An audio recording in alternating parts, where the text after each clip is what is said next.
Hi, I'm Steve Nathan. Welcome to this quick presentation on how easy it is for your staff to enter their timesheets using the MyTimesheets app.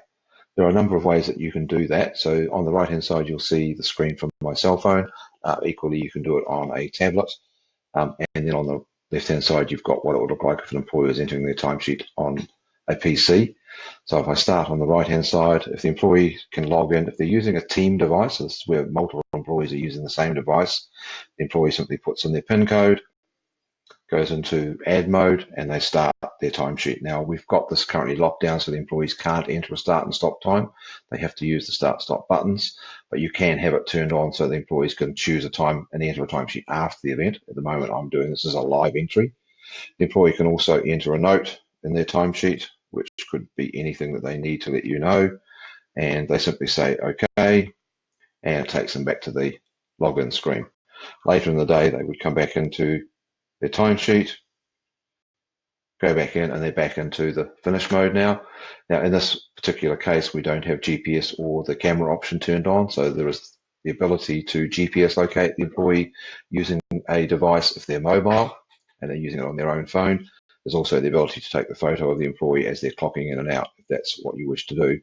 So as the information is stored in here, in a second, once the clock goes over a minute, I'll be able to come back in here and enter the timesheet and finish that particular timesheet entry for the employee. So now I've got more than a minute, so I simply go finish and I go okay, and then my timesheets will ask the employee if they want to enter another timesheet. So that would typically be used where they're working the day over split jobs, or whether they're clocking in the morning and then clocking out for a break and then coming back in later on the day to clock on again. If I say yes, then I'm back into add mode. There's also the ability for the employee to automatically enter a break length using the button here, and that break length can be set to whatever you want it to be set to. The final thing I wanted to show you in the app side of things is that the employee has the ability, if you turn it on, to be able to enter other things such as overtime, public holidays, annual leave, sick leave, etc. That's something that's entirely up to you as the administrator as to what they can see and what they can do in this particular version. Now, that's the team version. If I was using this on my smartphone, I would simply, and it was only me that was going to be using it, I can log in as the employee, which I'll just quickly do. And I put in my password. So this is a one-off activity that I would do just to register the device to my account. So now I'm still back into the same process I was in before, and I can come back in here and finish that particular timesheet and say okay.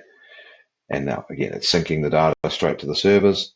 If I come back out and come to a desktop and then come back in again, I'm straight back in here. So those are the two ways that an employee can use a device, whether you're having an employee use their own device or a shared device. The second option you've got, if we look at the PC version, and on this side we've got the employee here where I'm logged into a website, into the mytimesheets.co website. I'm logged in as Bob, and Bob can see the transactions that he or she has entered during the course of the week. They have the ability to add another transaction in here. So again, I can do the same thing. So I can start and stop if that's the case. I can choose the different pay codes again. I can still enter a note, and I could still do the job costing if that was the case. So I've got this locked down so that once Bob has entered his timesheet, he can't go back and change it, but you can enable that if you want.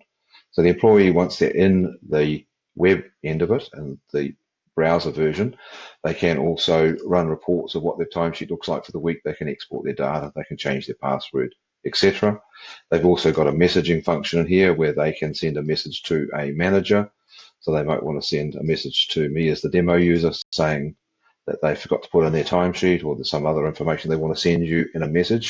And what this does is it will not only give you a pop-up alert when you're in My Timesheets, but they can also tick this box to send that message as an email as well. So you'll get the message in two different ways. So once the employee is in here, then they can do whatever you're prepared to let them do.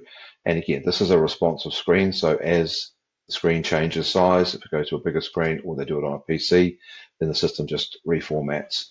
You'll also notice the question marks here. So you have the ability to require the timesheet to have approval processes through its use.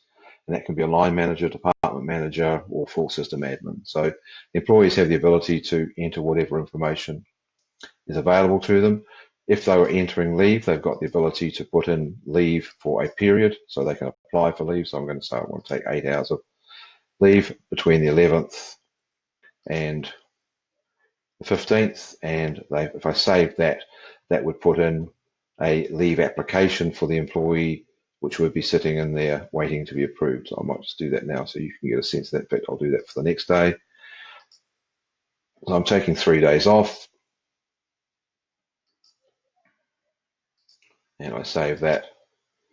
So what that does is it puts it as a future leave request down here. So this won't get paid automatically. Someone has to come in and approve this, but the employees have the ability to enter future leave if that's what you want them to do. If I now log out as Bob, and I will log back in as the administrator.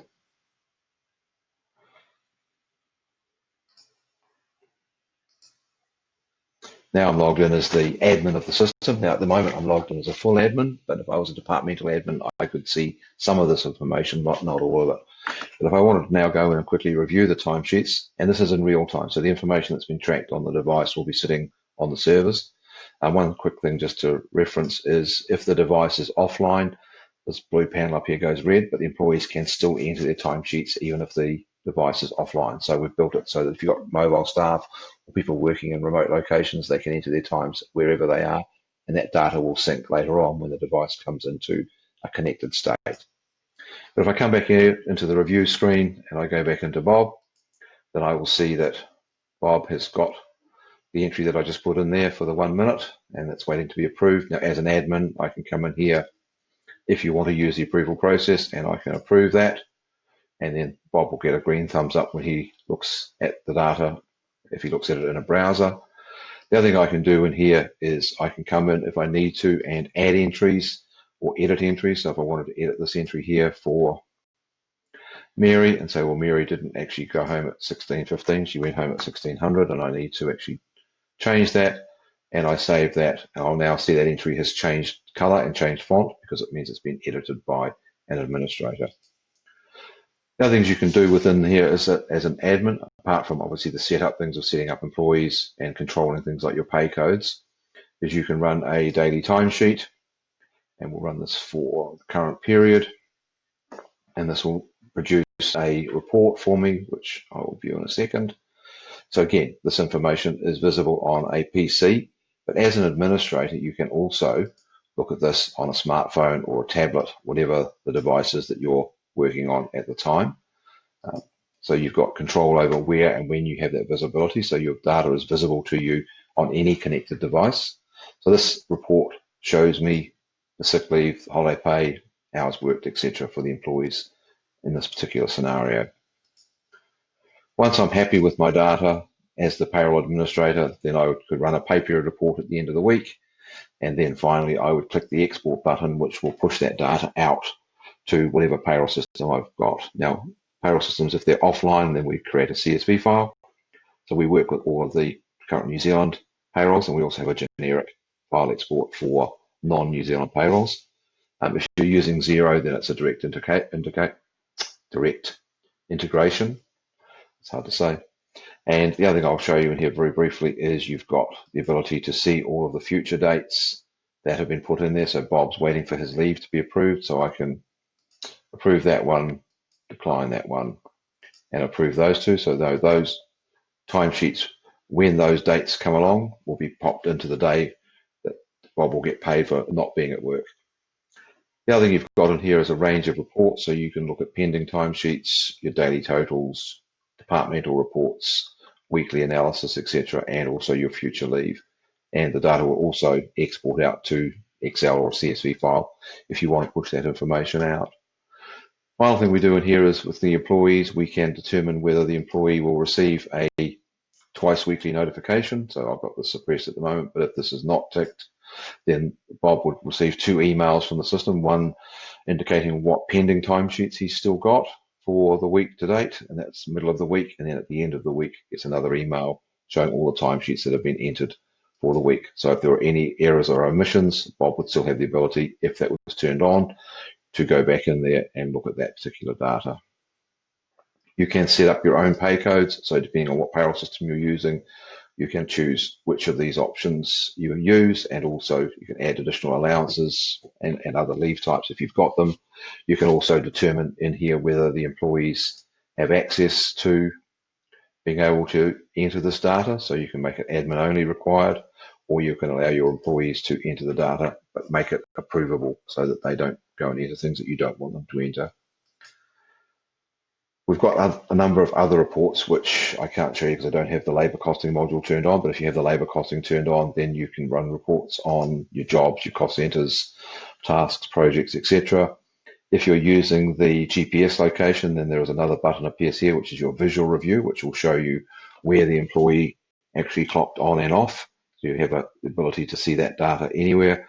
And also in that same visual review, if you're using the photo verification process, then you'll see the photo of the employee who entered the timesheet at the time.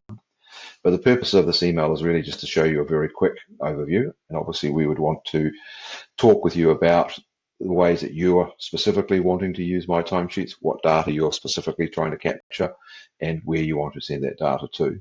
As I said earlier, there's the messaging button up there. So again, if I wanted to, I would have messages here from my employees. I can equally send a message back to Bob if I wanted to send Bob a message on the same basis. So we've tried to make the interface as simple and quick to get to and to be able to view your data as and when you want to. And as I said earlier, it's visible to you on any connected device wherever you are. So you're never far away from your timesheet.